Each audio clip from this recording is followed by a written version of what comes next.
À quoi sert l'art africain de notre temps? L'Afrique mérite une catégorie supérieure d'acteurs culturels, une catégorie supérieure d'activistes et d'artistes conscients des réalités contemporaines de la terre qu'elle piétine. Une catégorie qui va plus loin que le plaisir d'une belle couleur sur une toile dans leurs ateliers, dans leurs studios. Une catégorie qui a de l'impact dans l'évolution de toutes les étapes de la structure sociale.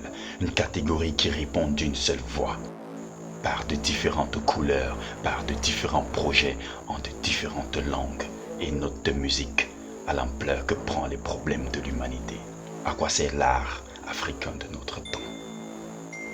Le temps et l'histoire se fichent que nous soyons neutres, sous prétexte que le plus important est notre bien-être personnel suite à une brillante carrière.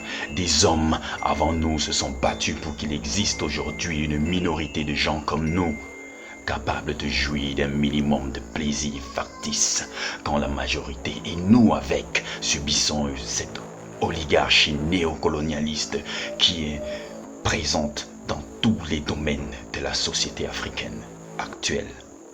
À quoi servons-nous? À quoi sert l'Afrique de notre temps?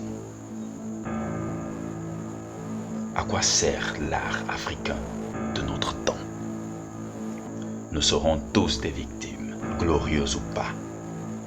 Nous serons tous des victimes.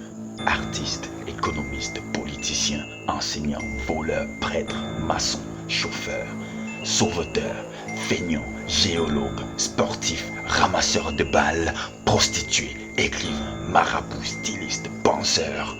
Tout ce qui constitue en bien ou en mal la société africaine d'aujourd'hui seront tous des victimes si nous sommes des spectateurs du pilotage de notre propre histoire. Alors à quoi sert l'art africain de notre temps? Les réponses se trouvent dans l'histoire, notre histoire. L'histoire du quotidien est celle des combats de ceux qu'on veut effacer afin de maintenir la mainmise sur notre pensée.